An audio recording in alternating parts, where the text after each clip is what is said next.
Hey y'all, welcome to the channel. Today we're checking out 12 iconic top of the pop performances that reshaped British music. Reshaped. In January 1964, the BBC saw that for the first time ever, the national singles chart was overflowing with British acts. Due to this, they created a weekly music chart rundown program called Top of the Pops. Oh. From then on, every Thursday evening, Britain's youth would be delighted by the latest UK chart goings-on, it being the only place to see their favourite artists and discover exciting new ones. The presenters were cheesy at best, and most of the time the band had to mime their songs.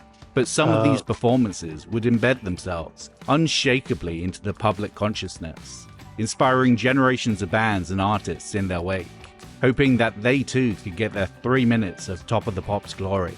From Bowie to Soft Cell, The Smiths to Blur, these are 12 iconic Top of the Pops performances that forever altered British music. Wow, Top of the Pops started in 1964 because the BBC noticed that British bands were at the top of the charts. That's fascinating.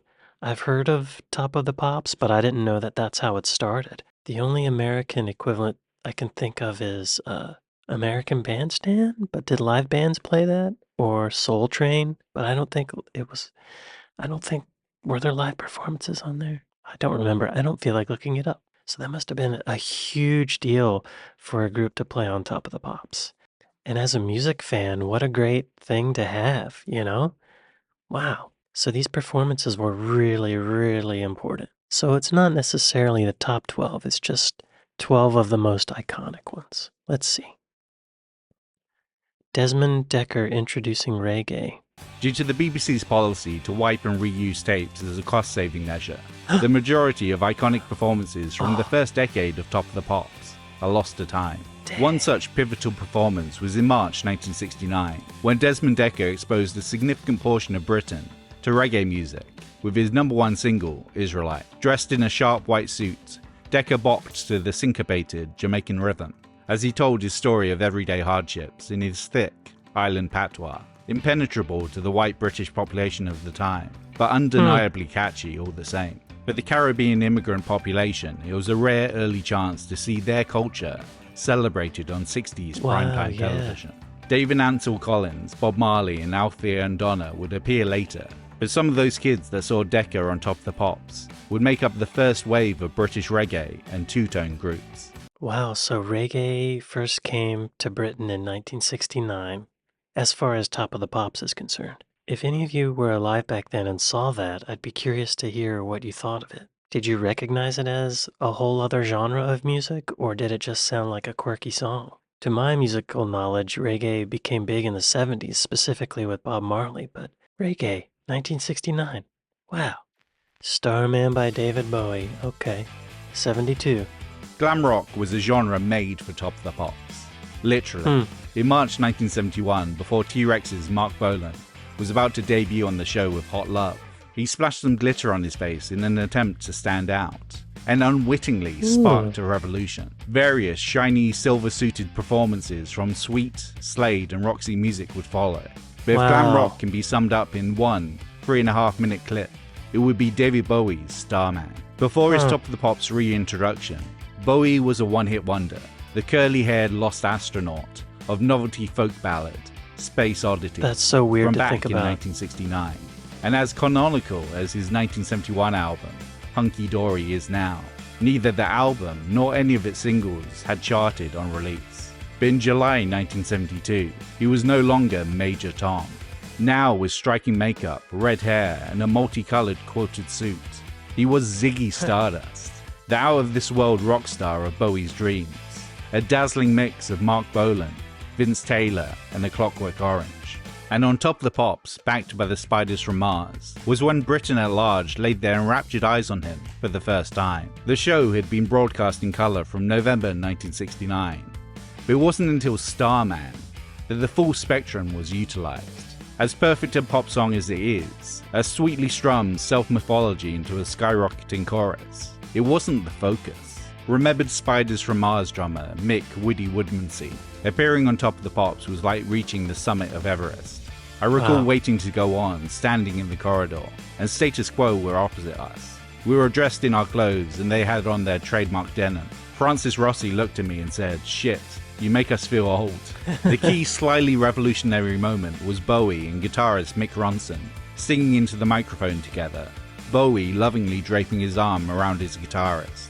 For terminally repressed 1970s Britain, the image of two flamboyantly dressed men embracing was too much for mainstream society to handle. But for those that saw themselves in that knowing gesture, it would be a much needed lifeline.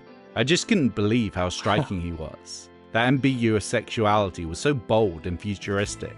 They made the traditional male-female roleplay thing seem so outdated. He was tearing down all the old cliches, but he was also having a lot of fun doing it. Crazy. So first of all, it's really strange to think of David Bowie as ever being a one-hit wonder. But that's how people saw him before this. Okay, so he does have on makeup and he's dressed flamboyantly, but then he puts his arm around his guitar player. And putting his arm around his guitar player made people clutch their pearls. How times have changed. Oh, also, yeah, I should have stopped the video long before this. Mark Bolan invented glam rock by putting glitter on his cheeks for Top of the Pops. Glam rock was invented for Top of the Pops. To be compelling on TV. To be like, hey, look at us. Look at us. Crazy. It makes sense. It seems so innocent. Revolutionary. David Bowie. But he was also having a lot of fun doing it. When Bowie sang the words, he pointed through the television screen to the viewer at home, inviting the weirdos of Britain into his world. And so many took up that spiritual offer. So I don't think I can show you the clips that they just showed for copyright reasons, but essentially that David Bowie performance influenced a lot of groups for years after that. They're just showing clips of all these bands in the early 80s, 10 years later, that essentially have that Ziggy Stardust style. Amazing. Singing, the vocal style too is very Ziggy Stardust. Wow. Top of the Pops. In the City, the Jam. Punks had a love-hate relationship with Top of the Pops, though managing 14 top 40 singles in their lifespan, Yeah, it seems and a number one anti-punk. after they'd split. The Clash vowed never to appear. You know, it's absolutely self-defeating the way the Clash refused to go on Top of the Pops. Sure, it's a really crummy program, but it's the only one there is. And I know for a fact that every Thursday night, Mick Jones is glued to his TV set. However, bands like the Stranglers and Buzzcocks were less picky, appearing whenever possible, realizing it was the best way to gain exposure, climb the chart, and recruit new members to the punk cause. It does seem the opposite of the punk mentality, the rebellious nature, you know, anti-corporate, all that. But once you get into the music industry, you're in the industry. Even before you actually get into it and start making money, you're part of the industry, whether you like it or not. So might as well go on TV and spread the love, right? The young Paul Weller remembered seeing Small Faces play the program back in the 60s, and ever since had aspired to do the same. Punk credibility be damned. The Jam would play the show numerous times, but it was their first in skinny ties and suits, playing in the city in May 1977. That would be the most impactful, as they were the first punk group on the BBC stage. Look at the Beatles' influence on them. Their style just whipped back around. It helped that the song itself was a youthful anthem, thrilled by the scene developing just out of reach. I was probably 18, so it was a young man's song, a suburbanite dreaming of the delights of London, and the excitement of the city. It was an exciting time to be alive. London was coming out of its post-hippie days, and there was a new generation taking over. The British youth might have seen the Pistols' Steve Jones swearing on Today with Bill Grundy, but the actual music wasn't getting played on the radio. The Jam on Top of the Pops was the nation's first exposure to punk music. Really? Which, along with performances by the Stranglers, Buzzcocks, and showing the music video for Pretty Vacant in July '77, inspired this new generation to get excited and take up guitars. But it wasn't just punks, but also the next era too, the then children of 90s Britpop. Well, the punk music sounds so innocent now, doesn't it?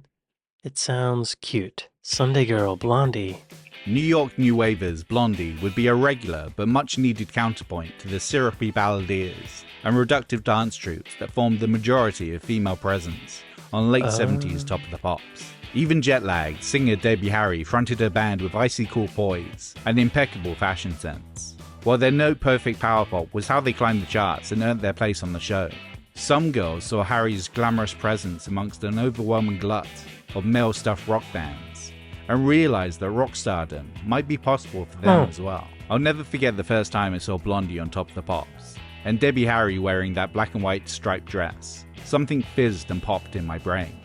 I must have been around 11 years old, thinking, I want to do that. Whatever that was, I had no idea.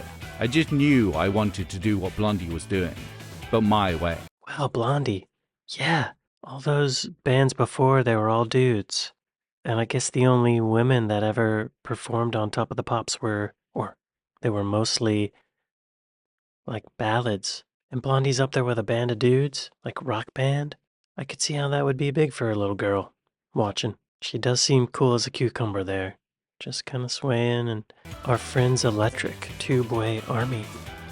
Despite not yet being in the top 40, Gary Newman fluked his way onto the show via their bubbling under section in May 1979. His group, Tube-Way Army, being chosen over Simple Minds due to supposedly having a more interesting sounding band name. So Gary Newman did the song Cars in the 80s, right? In Cars, Another disciple of Bowie, Newman knew how to make his presence felt as he performed Our Friends Electric. He's a interesting looking dude. Asking the lighting technicians if they could light him from below to give arresting shadows, and singing to the camera on certain lines, the emphasis. However, much of his on-stage look was accidental. To cover up a breakout of acne, the makeup women covered his face with white foundation, while his robotic movements were a combination of awkwardness and trying to hide his supposedly big front teeth. The result was an icy-skinned, emotionless cyborg. He does look really pale. The eyeliner makes, to me now that looks normal, but I wonder what that looked like to people back then. And for some reason, when I think of Gary Newman in my mind, I think that he has shaved eyebrows, but I don't know. Maybe that's just because of all the makeup? While his robotic movements were a combination of awkwardness and trying to hide his supposedly big front teeth. The result was an icy-skinned, emotionless cyborg that suited his futuristic synth-based song perfectly, forcing it further up the charts to number 1. I've never heard that song myself. Synth-pop bands would bring a new sonic palette to the mainstream. However, this newfangled technology was initially misunderstood by many as a musical shortcut. The Musicians Union, for about a year or two, tried to ban me because they said I was putting proper musicians out of work. How offensive is that? The thing is, if I had people doing like strings, which a real person could have played, I'd have had some sympathy for what they were saying. I was making synthesizers go, show me a man in the union that goes for a living, and I'm putting him out of work. I don't think so. As the 1980s started, more synth-based bands with moody auras would emerge. Yet the pop group most clearly borrowing from Newman weren't even born in 1979. I didn't know Gary Newman had a career before his Cars song. Apparently he did. I love his response to being accused of putting real musicians out of work. How offensive is that? Like you're saying I'm not a real musician? Orchestras are expensive too. You can't just put an orchestra on whatever. Just plug in a synth. Zing. Done. Tainted Love, Soft Cell. Good song. Before Top of the Pops.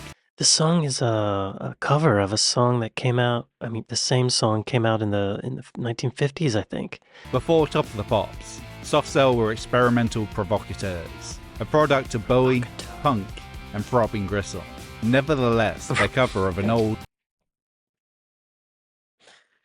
Who is Throbbing Gristle? That's a great name. I'm sorry, I have to look up Throbbing Gristle. English music and visual arts group formed in Kingston upon Hull by Throbbing Gristle made their public debut in October 1976. Throbbing Gristle dissolved in 1981. Sorry to hear that. Throbbing Gristle. Great name. And Throbbing Gristle. Nevertheless, their cover of an old, mostly forgotten American R&B B-side, with its mimetic Bink Bink hook, would secure them a slot in front of the nation's impressionable youth. Ever since first seeing Bolan on the show as a boy, obsessed to the extent glitter. of stealing the spelling of his first name.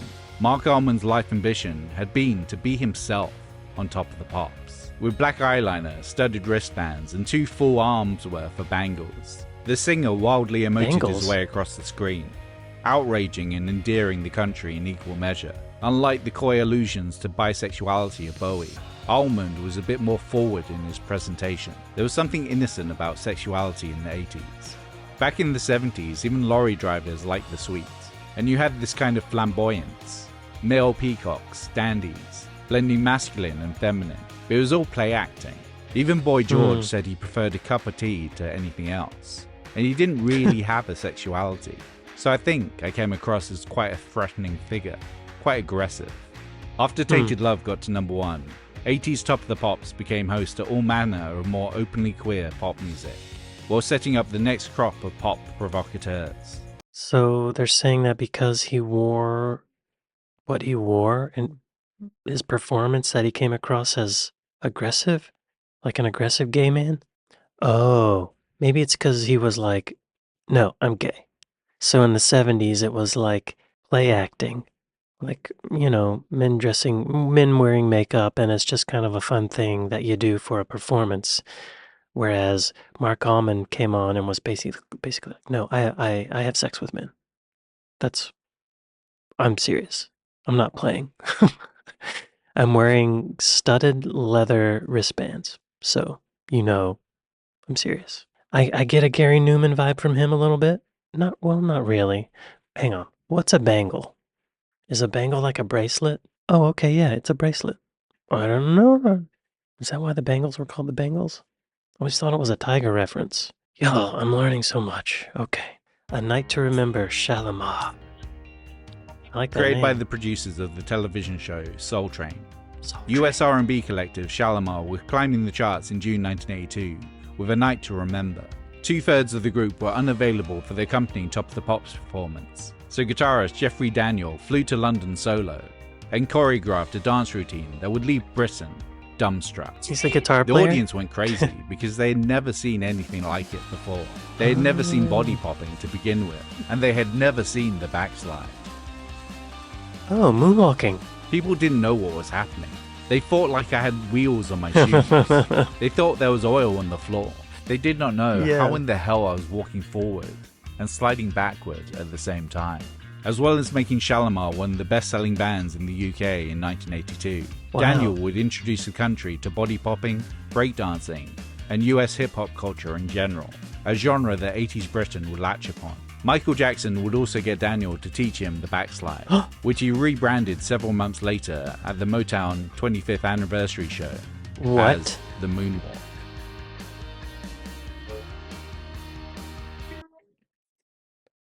So that happened before Michael Jackson did the moonwalk?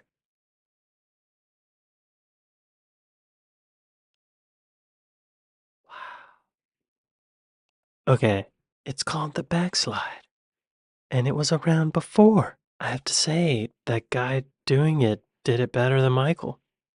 It was smoother. Oh my god. 2 of their members couldn't show up, so the guitar player's like, I'm gonna dance. It blew people's minds. That's so awesome. Jeff, talk about iconic. It even influenced Michael Jackson. This charming man, the Smiths. In 1972, a young Johnny Marr's life was forever changed watching T-Rex perform Metal Guru on Top of the Pops. T-Rex were already my favourite group, and when I was 11 or 12, I saw them on Top of the Pops doing that track. Wow. It bordered on the mystical. I didn't know what to do. I was in total shock, and I just got on my push bike and rode until it was dark. I ended up miles away from home, not really knowing where I was, and all my family were really worried about me. When his band The Smiths played the show themselves, the first words out of the perennial focus Morrissey's mouth were, Oh wow. which only adds to the cosmic alignment of the moment.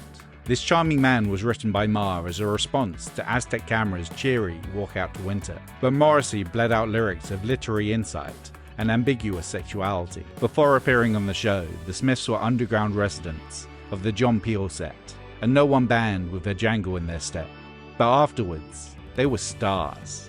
Part of this was because of the gladioli of it all. Morrissey's broad gestures with a fistful of flowers, setting up the mandatory miming Confidence. protocol, a microphone in hand being superfluous. I didn't even notice.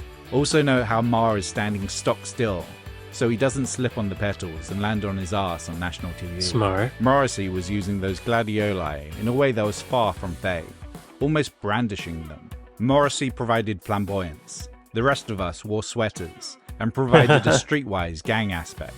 We'd had a year of rejections, getting in the trenches. Nothing had been handed to us on a plate, and we were ready. Though this charming man would only get to number 25, indie was now a music the charts understood. Kids too young or uncool to be aware of Pure Show or read NME were introduced to the world of guitar music in a sea of hairspray and synths. Many picked up Rickenbackers of their own and formed bands, many of which also chimed their way onto the show. When the Smiths came on Top of the Pops for the first time, that was it for me.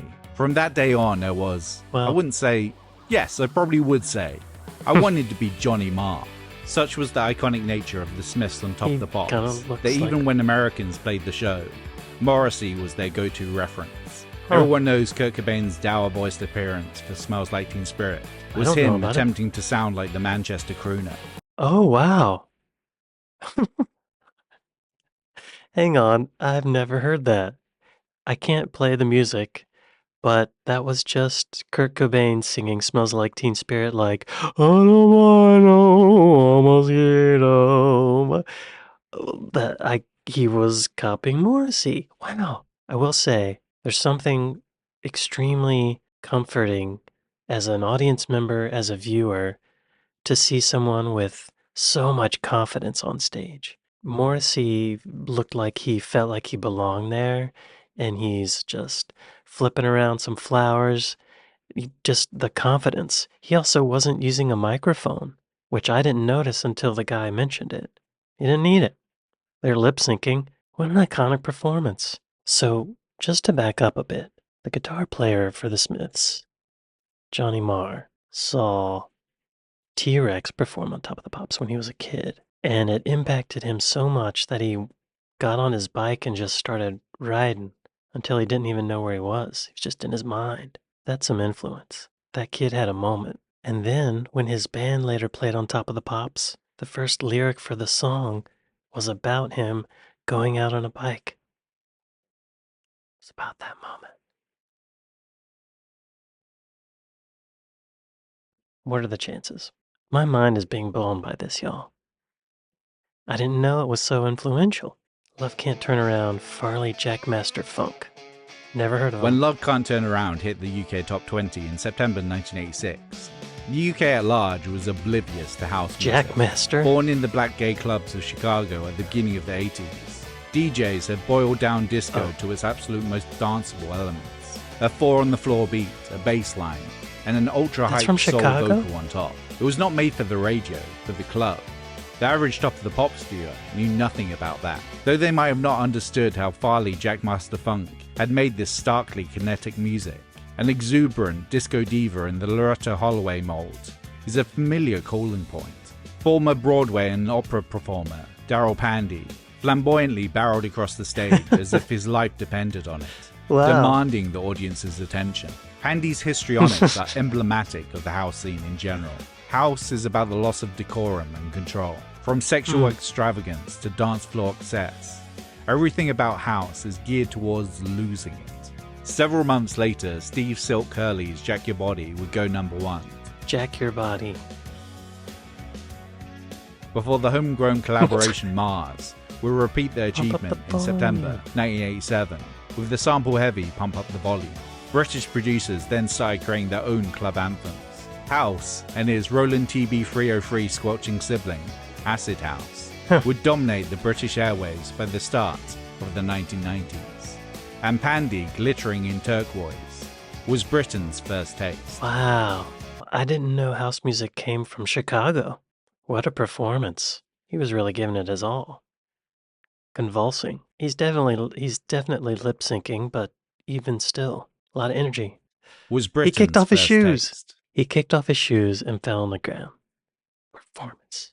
Professional. Fool's Gold, the Stone Roses. Manchester had been bubbling away as a local occurrence, and in the pages of the NME for a couple of years by November 1989. But it boiled over when a bunch of addled working class scruffs called Happy Mondays, and an oddly tuneful collision of 60s English rock and ecstasy known as the Stone Roses, showed up on the same episode of Top of the Pops. Manchester has a dour and rainy reputation, unhelped by its history with Joy Division and Morrissey. But these bands brought a psychedelic splash of colour to their kinetic guitar music. The Mondays even managed to pull Kirsty MacColl on stage for their shambolic presentation of Hallelujah from their then number 30 charting Manchester Rave On EP. Despite this, viewers' attention was aimed at the band's mascot, the moon-eyed metronomic Bez, proving that all you needed to be part of the scene was a need and a desire to dance. Oh, so they're talking. There's a guy who's dancing, playing the maracas. I guess that's who. He's their mascot. I guess that's true. That's all you need. That goes towards the confidence too. This guy is so confident, just playing the maracas and dancing with the music, and I mean, that's worth having him on stage, sending that confidence out, making the audience feel like they're taken care of. Yeah. Remembered Monday's guitarist Paul Ryder. I think everyone was heavily sedated. I vividly remember being sat in the BBC garden and Sean Ryder and Ian Brown were chuckling, plotting to swap drummers. I think the BBC rumbled it. A couple months prior, the Roses' Ian Brown had heckled the BBC's Late Show team after their live run-through of Made of Stone was unceremoniously cut short by a power shortage. She's exploiting his subjects rather than making social commentary. Here he soaks up the artificiality of the moment, making no pretense of miming to their number 13 entry, Fool's Gold. He's holding the microphone away from his mouth. That's great. The microphone wielded akin to Morrissey's gladioli, nowhere near his mouth. Hilarious. But despite That'll this, show 'em. both bands' collisions of acid house and indie looked and sounded so cool, it made an assortment of British indie kids believe they too could dance. Every band they showed after the Stone Roses, they were essentially dancing like the Stone Roses lead singer. I love that he held the microphone over his head like it didn't matter. That's the way you do it. He subverted the whole thing. Love that. I love Country House. Blur. I love the song. Britpop was seemingly designed for Top of the Pops. All the bands were looking back to the best of British, which coincidentally was the best of Top of the Pops. Swayed at Bowie's flair and sexual ambiguity, Pulp's Jarvis Cocker had the wit of prime Morrissey. Blur were a greatest hits package of the Kinks, The Jam and Madness, while Oasis's best riffs were taken from T-Rex and Status Quo. Though Pulp's emblematic number 2 placing of Common People was 2 months prior, August 1985 was when Britpop hit fever pitch. Oasis had their next single, Roll With It, set for release, and Blur, feeling particularly tasty, moved the release of their Country House forward to the same week. Oh. It was a battle for number 1 that not just the music press, but the tabloids also leapt upon. A Beatles versus Stones for the 90s. Right. Though neither band brought their best work to the fight, the surrounding press made it the best week for UK single sales in a decade, shifting 500,000 copies between them. In the end, Blur triumphed. Their End of the Pier, Damien Hirst directed music video, and variety of single formats, securing them a momentary win over their northern opposition. As Blur victoriously ambled their way through Country House, bassist Alex James further provoked their foes by wearing their merchandise. Whoa. What? That's While hilarious. guitarist Graham Coxon visibly wanted to be anywhere else but on stage. That would be fun. You don't have to worry about what you're playing. You know? But given greater Just have a good exposure time. due to this battle of Britpop, Oasis would go on to become the biggest band in Britain after second album What's the Story Morning Glory outsold God. While Blur would abandon their British influences for their 1997 self-titled album. However, it would end up being the last real hurrah for guitar music on Top of the Pops. Oh, that's the sad. new Enemy Revolution bands, who had seen Blur vs Oasis play out as kids, would have their moment on the BBC stage in the early 2000s. I don't really care for Oasis because I feel like a lot of their songs are extra derivative, to put it nicely. I love Blur. I love the song Country House.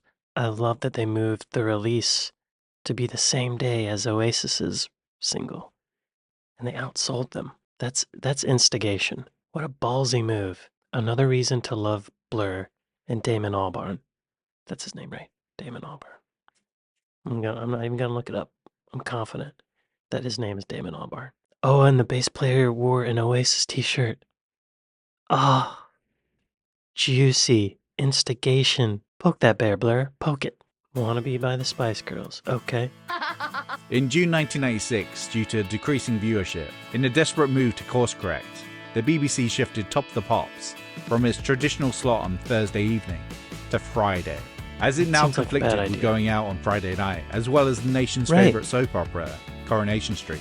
It would be the beginning of the end for the beloved music programme. Bad call. But before it went, it would contribute one last truly important addition to British culture. In July That's kinda 1996, the Spice Girls made their debut on Top of the Pops. On a promotional tour of Japan, the group had to satellite in, energetically miming their way through their boisterous introduction to the world, Wannabe, from a local Tokyo temple. Immediately, you could see the different personas, and Top of the Pops official magazine would coin the nicknames that they would forevermore be known by: Scary, Sporty, Baby, Posh, and Ginger. Jerry, Wow. born a month after Bowie's seminal strum through Starman, replicated his moves, pointing knowingly at the audience, inviting them to Spice World. Future artists who were young women at the time saw this and thought, yes, That's us good. too. I was exactly the target demographic for the Spice Girls when they came out. It's strange, now that I'm an adult, to see how something that, on one level, could be really empowering and exciting for young girls, was kinda all about selling shit. Oh, Inspired by this selling shit aspect, British pop producers cashed in by formulating their own personality-driven chart pop. The Spice Girls dominated the show for the rest of the 90s. Problem was that Top of the Pops wasn't the first place most people would have seen the Spice Girls. The music video was already a massive hit on British music video jukebox channel The Box, before Wannabe entered the singles chart. If you could get the latest music and see your favourite bands elsewhere on television and earlier, Yeah. what was the point of Top of the Pops? Yeah, I guess. I always thought that the Spice Girls came up with their own nicknames. I didn't realize that it was from this performance, Top of the Pops magazine. So yeah, this almost in a way identified them, gave them an identity that they didn't have before. I love the quote about how this was both empowering for girls, but also about selling. So exploiting girls. If you could get the latest music and see your favourite bands elsewhere on television and earlier, what was the point of Top of the Pops? As the show limped on for another decade, the BBC, blood on their hands, desperately tried to revive it with newer, shinier presenters and different, more confusing time slots. With first MTV and then the internet, music consuming habits had forever changed. It was awful by the end. Like watching a goldfish out of its bowl, flapping around the floor as it dies. But it was incredibly sad to see it go. Top of the Pops aired its last weekly episode in July 2006. Still, for most of the initial 42-year run that Top of the Pops was broadcast, it had an undeniable impact on the British public. Even Amazing. today, Thursday night reruns of classic episodes on BBC 4 still attract a sizable audience. That's good. Some of it is nostalgia, soured slightly by the actions of some of the personalities involved. But for many, watching Top of the Pops motivated them to learn an instrument and start a band. It made often neglected members of society feel seen, or introducing others to brand new genres. And it even made at least one little boy get so overexcited that they went out on their bike and got lost. Those Thursday nights were sacred, and British music wouldn't be the same without them. Wow, I had no idea Top of the Pops was so influential. I wonder if this had held on for a few more years, if it would have caught on with streaming. Is there an audience for this through streaming? I don't know. Maybe so, but on like a smaller scale.